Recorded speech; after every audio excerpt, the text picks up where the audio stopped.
দেশের মরিচের মোট চাহিদার বড় অংশের যোগান দেন বগুড়ার কৃষকরা, যার বেশিরভাগই উৎপাদিত হয় চরাঞ্চলে। মৌসুমের শেষ দিকে পাকা মরিচে লাল হয়ে ওঠে কৃষকের বাড়ির চালা থেকে উঠোন।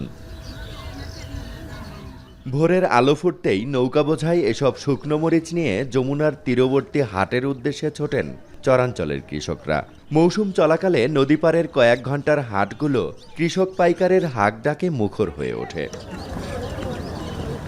তবে এ অঞ্চলের কৃষকরা মৌসুমের শুরুর দিকে কাঁচামরিচ বিক্রি করে বেশ ভালো দাম পেলেও লোকসান গুনতে হচ্ছে শুকনো মরিচে। গেল কয়েকদিনে শুকনো মরিচের দাম কমেছে মন প্রতি ১.৫ থেকে ২,০০০ টাকা। চলতি মৌসুমে ভালো ফলন হওয়ায় হাট বাজারে বেড়েছে মরিচের সরবরাহ। সে তুলনায় নেই ক্রেতা পাইকার বা দেশের নামকরা খাদ্য প্রক্রিয়াকরণ কোম্পানিগুলোর প্রতিনিধি, যার প্রভাব পড়েছে বিক্রিতে। কমেছে দাম। প্রতিদিনই দর কমায় বিপাকে পড়েছেন খুচরা ব্যবসায়ীরা। ৭,০০০ টাকা মন মরিচ আমরা বেচছি, ৭,০০০, ৯,০০০ সিনোয়ার মোটা মরিচ আছে। সেই হিসেবে মনে করেন কোনো মতো খরচা উঠছে। এখন যে দাম, এই খরচা তো দূরের কথা, এই মরিচ বেচছি ৪,০০০ টাকা করে, সেই মরিচ আজ দাম করি ১,৮০০।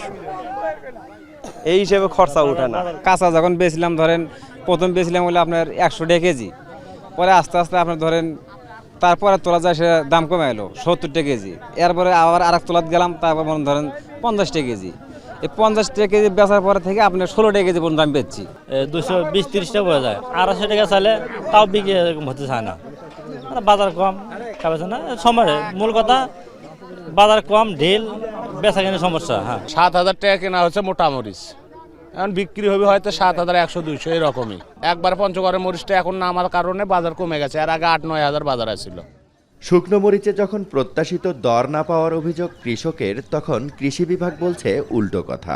হেক্টর প্রতি ফলন ছিল শুকনাতে ৩ টন এবং কাঁচাতে ১০ থেকে ১২ টন, এবং মরিচের বাজার ছিল ১ বিঘা মরিচ করতে আমাদের কৃষকের খরচ হয় ২৫ থেকে ৩০ হাজার টাকা, এবং সেটা থেকে তারা লাভ করে প্রায় ২৫,০০০ টাকা, মানে সব মিলে বিক্রি হয় ৬০ থেকে ৭০ হাজার টাকা। আর মরিচের এবার আবাদ আমাদের সারিয়াকান্দিতে যথেষ্ট ভালো ছিল, আবহাওয়া অনুকূল ছিল। আমাদের কৃষি ডিপার্টমেন্ট সবসময় কৃষকের পাশে আছে এবং তাদেরকে বিভিন্ন পরামর্শ দিয়ে কৃষিকে এগিয়ে নিয়ে যাচ্ছে।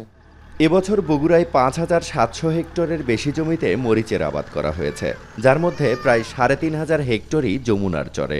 এসব জমি থেকে কয়েকশো কোটি টাকার মরিচ বিক্রির লক্ষ্য কৃষি বিভাগের।